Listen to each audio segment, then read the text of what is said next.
When you think about James Bond, you think about the Walther PPK and the Walther PPKS. Introduced in 1929 by Karl Walther and adopted into the German military and police in 1935. The Walther PPK and PPKS is a single-stack blowback design pistol. This particular model is a 380 variety that was imported into the United States after its manufacture in 1978. This one features the Duracoat. It's kind of a chrome nickel finish. And this is about as simple as a handgun as you're going to find in the semi-automatic world. Diminutive sights, 3-inch barrel, single stack. They are inherently accurate, but they're only as good as the shooter itself, because the sight picture on this gun is so small that it's hard enough picking it up when you're actually trying to. So this is not exactly what I would recommend as being a distance type of performing gun. So James Bond hitting a guy from 200 yards away off the hip, kind of unlikely. I'm challenged at 50 feet with this gun of keeping less than a 12-inch grouping on it, because the sights are really hard to pick up. This is more or less what I would consider an up-close and personal pocket gun. You're not going to want to be exchanging shots with somebody from more than 21, 22 feet with this. But today we're at the Rockdale Rod Gun Club. We're on the inside range because it is pouring outside like crazy. And we're going to lay some shots with this thing downrange at 50 feet and see how well I can do. And as you can see, our targets are 50 feet downrange. And we're going to be shooting from Station 6. We have a camera set up down there so that we can do a little split screen just to see whether or not I'm actually hitting the target from this distance. And hopefully I don't hit my phone in the process. The Walther PPKS comes with a 7-round magazine, so this is a 7-in-1. Right now we are chamber empty.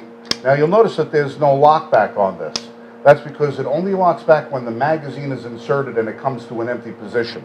The follower in the magazine engages the slide lock, which is inside. There's also no slide release on this firearm. So when you have this firearm, you're ready to load it, you put it in the safety position, which is also a decocker. Load, charge. You'll notice that the hammer drops down. That's because it's on safe. Rotate the safety out of the way, we're ready to fire. Now, because it's a double action, single action, the first drawer is about 8 to 10 pounds, and every one subsequent is about 3.5 to 5 pounds, depending upon the age of the gun. I noticed that some of the newer ones have a little bit of a tighter trigger. This one's a little bit loose, but then again, it is 40 years old. So I'm going to lay 7 shots downrange and see how well I do.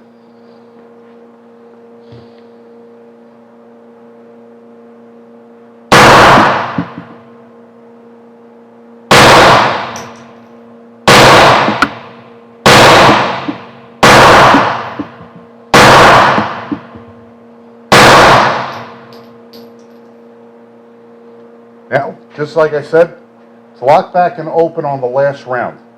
The follower in the magazine engages the slide lock. So we're going to go down, I'm going to grab that target and bring it back and take a look at it.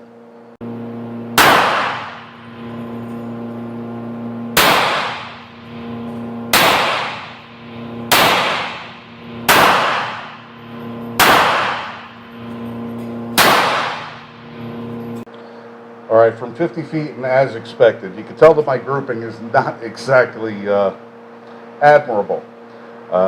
Looking at about a 10 to 12-inch spread on the paper, I had one flyer, I have no idea where it went.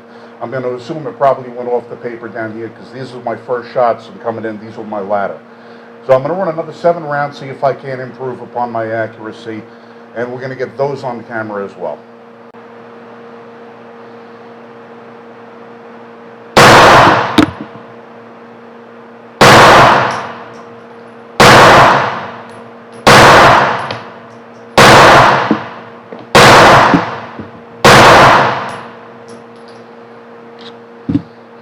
And we're clear. I'm going to go down and grab that target and see if I improved on anything.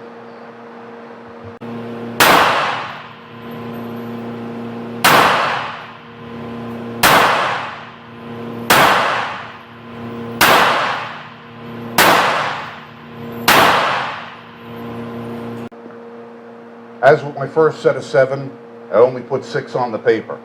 I got 3 and 3. The grouping is a little bit better, but I'm still throwing one off. I think where I'm losing that last shot is on my 7th round. All right, so here I am going to throw another round of 7 down and see if I can improve upon my previous 2. Loaded, ready to go, on safety.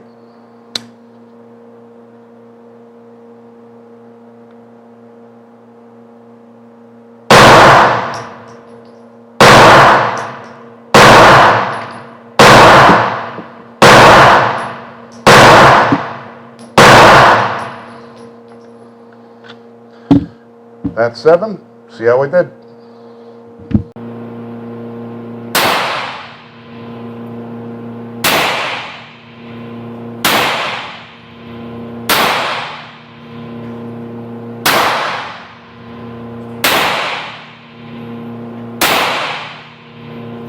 All right, after my last 7 rounds, I did improve upon my accuracy.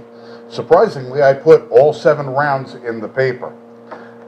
Not exactly my best grouping, not exactly the best gun to be doing 50-foot bullseye with, but if your threat is 50 feet away,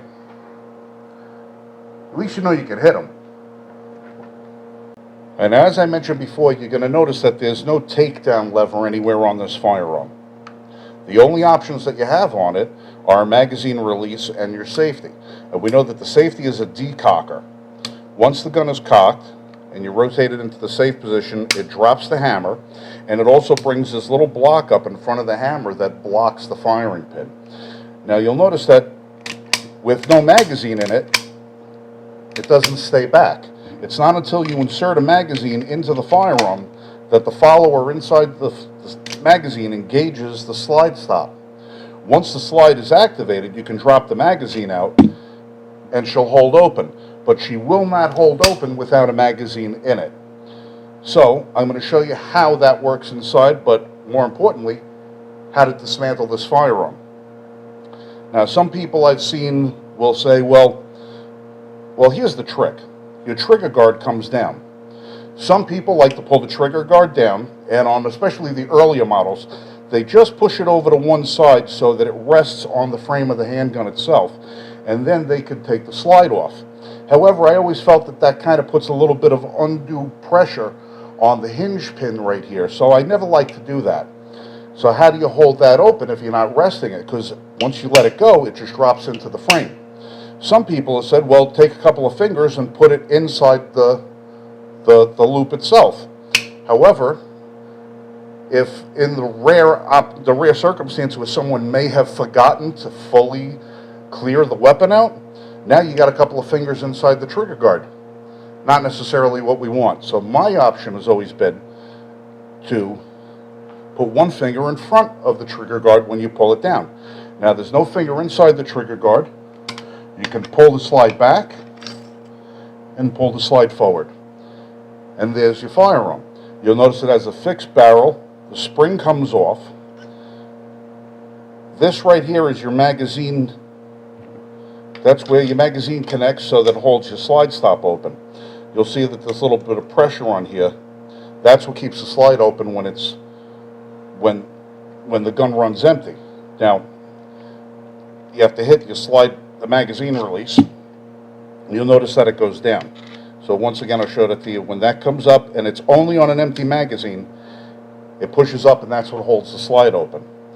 Another interesting feature about this particular gun is that it has a loaded chamber indicator. Doesn't have it anywhere over here, but it has it right there on the back of the slide just above the firing pin. When you have a round that's loaded inside, there's a pin that rides on the very edge of the rim of the cartridge and pushes that pin out. That pin gives you lets you know that you have a round in the chamber. The other thing you have to remember when you're taking one of these guns apart is that the spring itself has got you'll notice that it's rounded up in the front, but as it gets closer to the mount point on the barrel, it's flattened out. That's so that it has enough clearance for the slide to come back. So to put this gun back together, you take your magazine out, bring your trigger guard down, bring your slide over top, pull it all the way back until it drops down, and then let it go. and that's it. Now you notice the hammer dropped because it's in safety position. Once you take your finger out of the guard, she's good to go.